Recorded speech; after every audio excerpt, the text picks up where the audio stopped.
Hello, I'm Philip Brunelle, Artistic Director and founder of Vocal Essence and organist choirmaster at Plymouth Congregational Church in Minneapolis.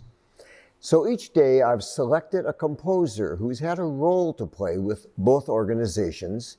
Today it's the English composer Samuel Sebastian Wesley, the son of Samuel Wesley, who named his son Sebastian for his middle name because he was fond of Johann Sebastian Bach. He was also the grandson of Charles Wesley, the famous British minister, and he must have been quite a character. I can't imagine, even though he was regarded as the most important English composer of his time, born in 1810, died in 1876. He moved to many different churches, and I gather must have been quite difficult to deal with. At age 8, however, he published his first book, his 8 Lessons for Harpsichord. I don't know a lot of other 8-year-olds who have a book published at that age. He was the organist at Hereford Cathedral at age 22, then moved to Exeter, then moved to Leeds, then to Winchester, and finally to Gloucester. So he covered a lot of territory in England in those years. Definitely the leading organist choirmaster of his time. He wrote quite a bit of music, most of it for organ or for choir.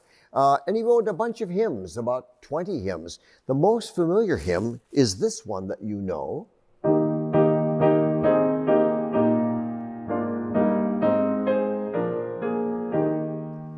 Which has the tune name Aurelia.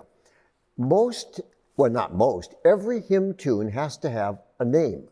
There's a name for the text and a name for the tune.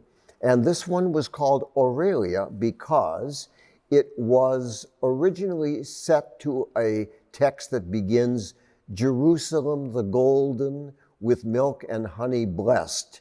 And of course, Aurelia means golden. And that was the name that Wesley's wife gave to the tune. He was also the man who created, I can't explain it except just think about, you're at the organ and you've got, in those days, they didn't really all have organ pedals. Many organists didn't even use the pedals. And they were sometimes just flat out so that trying to reach a pedal way up there was very difficult. So he created with an organ builder named Willis what's called a concave organ so that you could reach some of these ones. It was thought to be absolutely amazing when it was created, and of course many people were against it, but now it is of course standard on organs.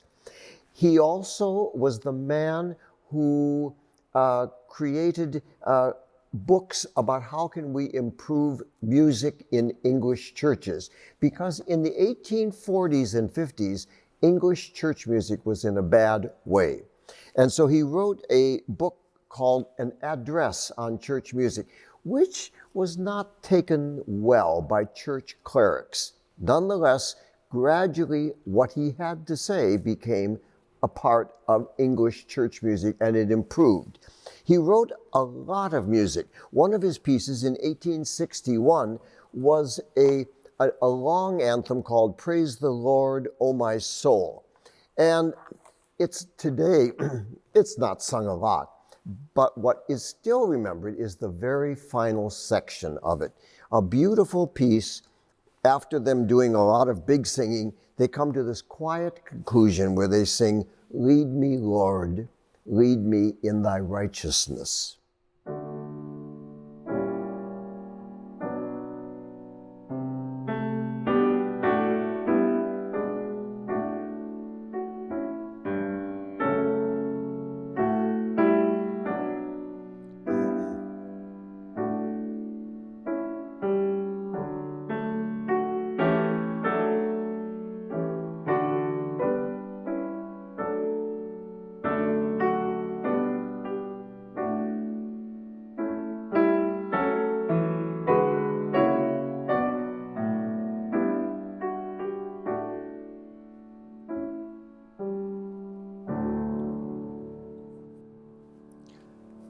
music of Samuel Sebastian Wesley. He also wrote a piece in 1853, a beautiful little piece called Wash Me Throughly, words that come from the Psalms. And what's wonderful about this little piece, it has two melodies, and it's the way that great composers often will do. They'll have one melody start, they'll bring in another melody, and then bring them both coming together at the same time. It's something that composers in our own day, Argento, for example, loved to do that kind of thing. But here is this Wash Me Throughly. Here's the first theme.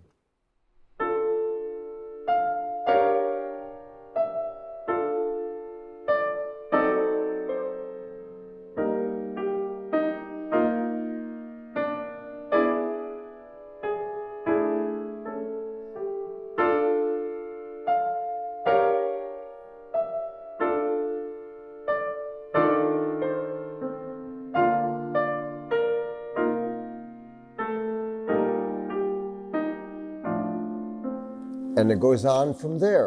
Then the second theme comes in.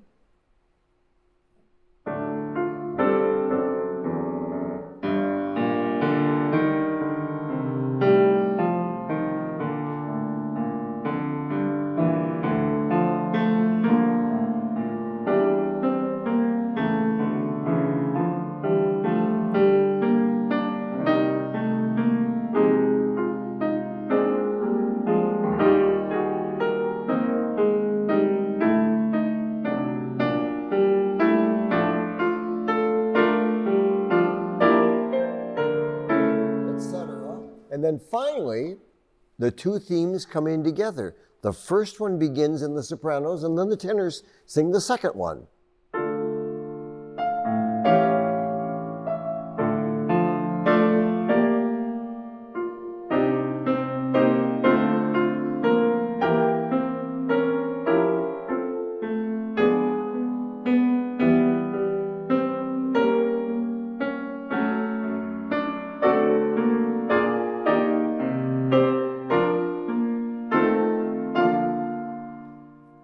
And goes on from there. So the piece of his that I love is a big double choir piece. So it was for one choir of soprano, alto, tenor, bass, and another one, soprano, alto, tenor, bass. And it's to the text that comes from the book of Psalms when it says, "When Israel went forth from Egypt, the house of Jacob from a people of strange language, Judah became his sanctuary, Israel his dominion. The sea looked and fled. Jordan turned back." So it's in Latin. So it starts with that text in unison. You get this, all the men, both choirs.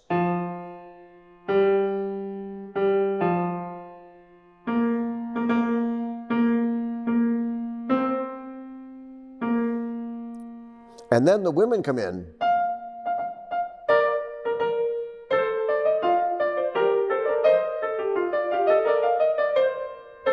And gradually all the voices join in. Later, when it comes to the part about the Red Sea waters parting, you get a wonderful moment when they all sing it together in unison. And what you love is you can hear the Red Sea departing because the intervals get bigger and bigger as they go.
etc.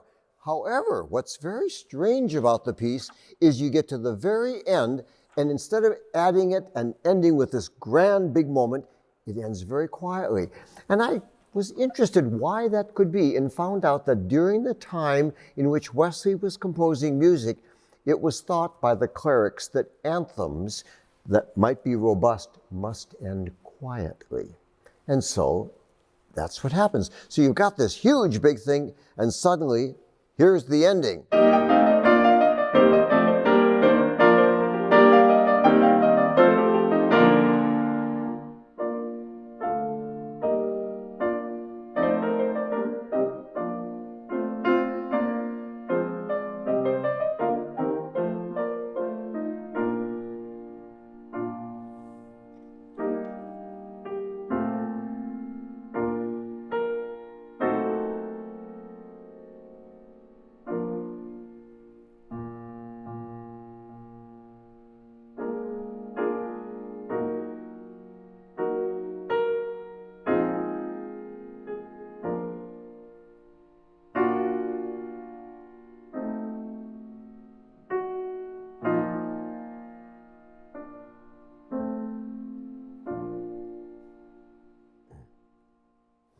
Music of Samuel Sebastian Wesley. Have a wonderful day.